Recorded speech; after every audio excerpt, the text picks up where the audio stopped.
Hello my loves, it's Charlie Hoosen-Sykes back with Booze and Bites. This week we're talking fizz. Champagne, Prosecco, Cava. What's the difference? Why are they so different in price? And is anyone better than the other? The differences are mainly around the grapes themselves that are used, the location that they're made in, and the method, including the aging process.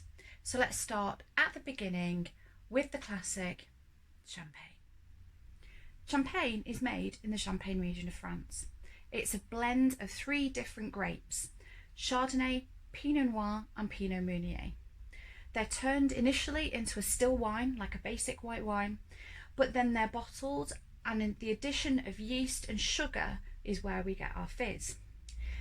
Now, champagne is aged for a minimum of 15 months, and the additional ingredients and the additional time it takes for it to age is why it's that bit more expensive. That said, you can still pick up a bottle in Aldi for about £13 or £14, which is not ridiculous.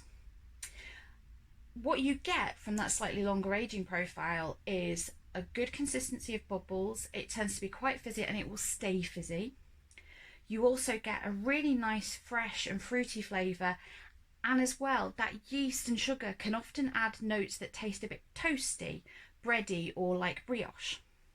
So that's the first one, champagne. Let's move on to Cava. So Cava is made almost exactly the same as champagne is. The difference being it's made in a different place. So it's made in Spain, particularly in Catalonia. We use different grapes. So it's Macabeo, Xarello and Perolada. And it's also aged for slightly less. So it's only aged for around about 9 months minimum. That means that it's a little bit cheaper than champagne. You can pick up a bottle in the supermarket for about £7 or £8.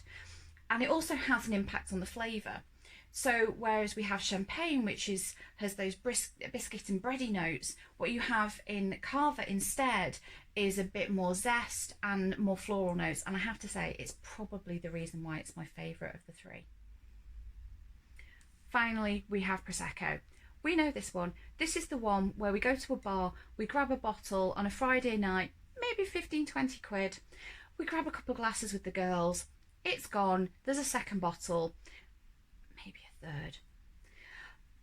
It's relatively cheap and cheerful, and there's a reason for that. Now, much like the other 2, it has to be made in Italy, in the north, to be called a Prosecco. Tick. However, when it comes to the actual production method, things are rather different. So first of all, it only uses 1 grape, and that's the Glera grape. Secondly, it's made in a big steel tank. Things are kind of industrial.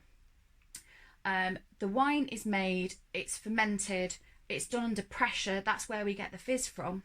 And that means that it's actually one of those wines that doesn't need aging and doesn't actually want aging. It's something that should be enjoyed fresh, almost straight from the tank via a bottle. And that's one of the reasons why it's cheap and cheerful. It also differs flavour-wise because it's so fresh. You've got those really clean kind of green apple flavours and lots of little bits of floral going on. It also means that the fizz doesn't last as long either. So you kind of need to drink it quick. Anybody fancy a glass?